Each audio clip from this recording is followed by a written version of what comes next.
কিন্তু আশেপাশে আরো 4 জন লোক দাঁড়ায় আছে, তারা আল্লাহকে বলবে, আল্লাহ সব নেকিগুলো তো আপনি তাদেরকে দিয়ে দিলেন, আমাদের তো কিছু পাওনা আছে, আমরা হলাম তাদের বোন ছিলাম দুনিয়ার মধ্যে, তাদের বোন থাকার কারণে আমাদেরকে পাওনা সম্পত্তি, পিতার পাওনা সম্পত্তি আমাদেরকে তারা দেয় নাই, কত বলছি কিন্তু আমাদেরকে দেয় নাই, আমাদেরকে ভয় দেখাইছে, সম্পত্তি দিলে কিনা বাপের বাড়ির ওয়ারিশ নিলে কিনা বাপের বাড়িতে আসতে পারবো না, আল্লাহ আমাদের সম্পত্তি মাইরা খাইছে, আপনি আমাদের হক কিভাবে দিবেন, তার তো সমস্ত নেকিগুলো শেষ হয়ে গেছে।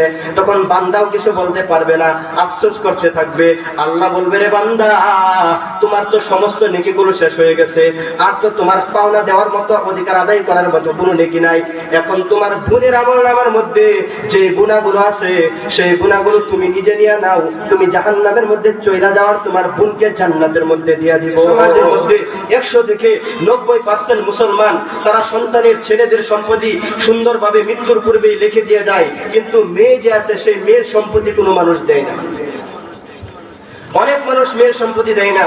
এই যে মেয়ের সম্পত্তি না দিয়ে আপনি মারা গেলেন, আর আপনার যে সন্তান আছে, 2টা ছেলে আছে আপনার পরিবারের মধ্যে, ওই ছেলেরা তো কোনোদিন ওই তাদের বোনদের সম্পত্তি দিবে না। এই যে বোনের সম্পত্তি দিবে না, আপনার ছেলেও এর জবাব দিতে হবে।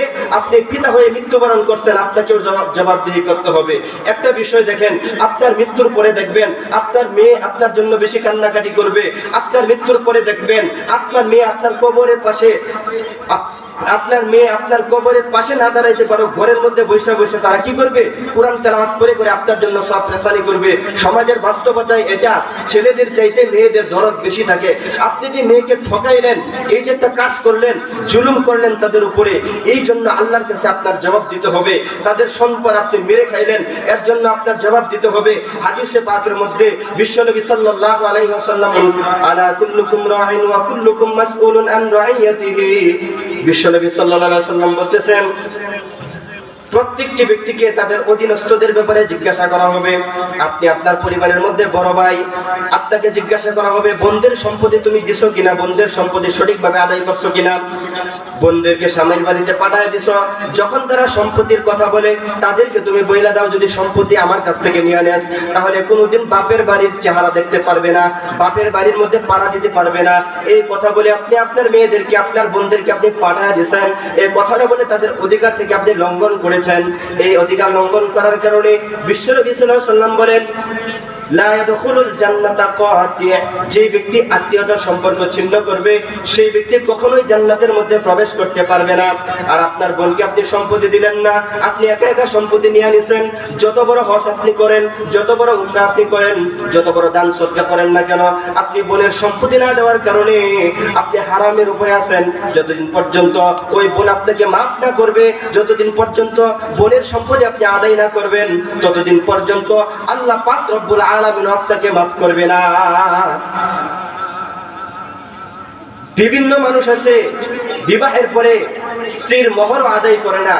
যে ব্যক্তি স্ত্রীর মোহর আদায় না করবে সেই ব্যক্তিকে আল্লাহ তাআলা কাঠগড়ার মধ্যে দাঁড়িয়ে জিজ্ঞাসা করবেন, তোমার স্ত্রীর হক ছিল মোহর আদায় করা, তুমি কি তোমার স্ত্রীর হক আদায় করে এসেছো? এই সকল ব্যাপারে আল্লাহ তাআলা তখন জিজ্ঞাসা করবেন।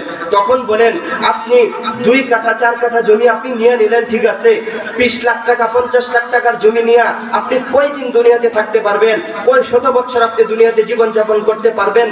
আমার প্রশ্নের উত্তরটা মাথার মধ্যে আপনারা নিজেরাই দেন।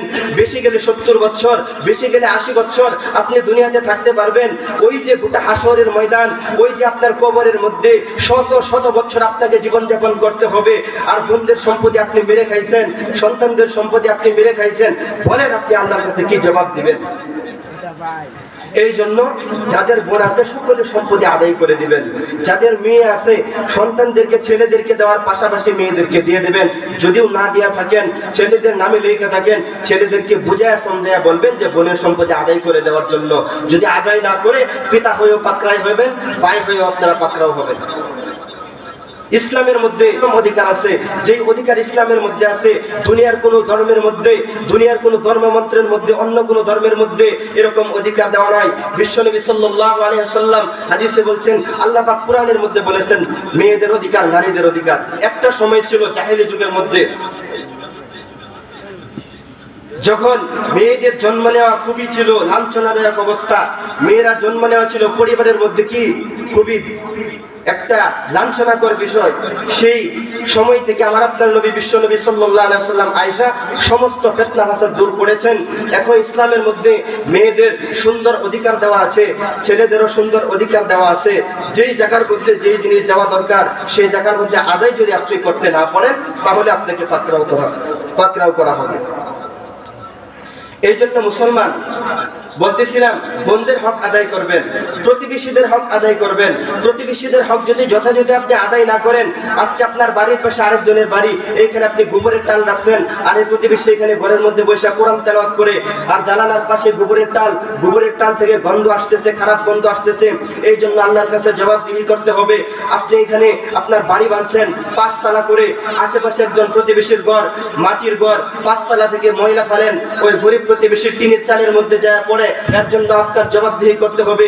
আপনি বড় লোক হয়েছেন, গরিব প্রতিবেশীকে চোখ রাঙায় কথা বলেন, বকাঝকা করেন, কাল হাসরের ময়দানে আল্লাহর কাছে মামলা দায়ের করবে, তখন আপনি কিন্তু ছাড় পাবেন না, তখন আপনি ছাড় পাবেন না। কাল হাসরের ময়দানে অনেক লোক থাকবে, তাদের আমলনামার মধ্যে নামাজের কোনো অভাব থাকবে না, তাদের আমলনামার মধ্যে দান সদকার কোনো অভাব থাকবে না, তাদের আমলনামার মধ্যে হজের কোনো অভাব থাকবে না। তাদের আমলনামা এত বড় থাকবে, অন্যান্য হাসরবাসী দেখে মনে করবে আল্লাহ আমলনামার অবস্থা, এত আমল তারা করছে, আল্লাহ এত আমল করবে, আমি যদি করতে পারতাম, আফসোস করতে থাকবে। ওই অবস্থার মধ্যে একটা পরিবেশ সৃষ্টি হয়ে যাবে, ওই আমলনামা মাথায় নিয়ে দাঁড়িয়ে থাকবে, অনেক আমলনামা নিয়ে দাঁড়িয়ে থাকবে। আল্লাহ তাআলা অর্ডার করে দিবেন, তুমি জান্নাতের মধ্যে চলে যাও, তোমাকে জান্নাতের পারমিশন দিয়ে দিলাম। বান্দা দৌড়াইতে থাকবে, আল্লাহর অর্ডার পায় জান্নাতের দিকে দৌড়াইতে থাকবে, খুশি মনে দৌড়াইতে থাকবে।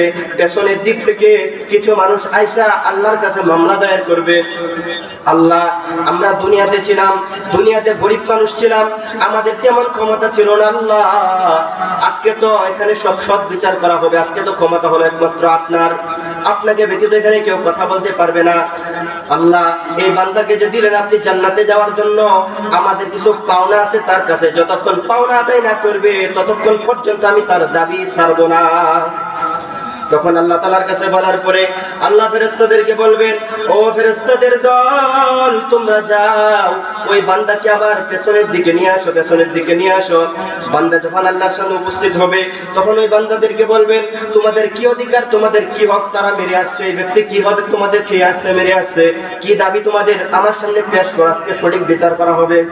তখন আব্দুল করিম নামক যে ব্যক্তি রিকশা চালায় খাইতো, সেই ব্যক্তি আল্লাহর কাছে বলবে, আল্লাহ আমার বাড়ির পাশে তার বাড়ি ছিল, আমার ঘরের সাথে তার ঘর ছিল, আমার জমির সাথে তার জমি ছিল, তার বড় ক্ষমতা ছিল, আমার জমির সাথে জমি থাকার কারণে আমার কাছ থেকে আসে অর্ধ হাত জমি দখল করে নিছে, জোর করে দখল করে নিছে, সীমানা উপরায় 20 জোর করে অর্ধ হাত জমি দখল করে নিছে। আল্লাহ দুনিয়ার মধ্যে অনেক চেষ্টা করছি, আমার জমি সে দেয় নাই, ভয় দেখাইছে, আজকে যতক্ষণ পর্যন্ত আমার জমির পাওনা না দিবে ততক্ষণ পর্যন্ত তাকে মাফ করব না।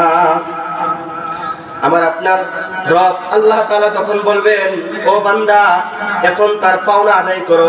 আর আজকে পাওনা দেওয়ার জন্য তো তোমার কাছে কোনো টাকা নাই, পয়সা নাই, ধন সম্পদ নাই, আজকে হলো একমাত্র গুনাহ আর নেকির খেলা, গুনাহ আর নেকির খেলা।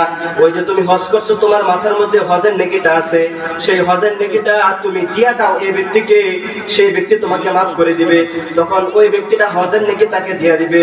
আরেকজন লোক আসবে, আয়েশা বলবে, আল্লাহ আমি দুনিয়ার মধ্যে ছিলাম, আমি দুনিয়ার মধ্যে থাকার সময় এই ব্যক্তি আমাকে একটা গালি দিছিল,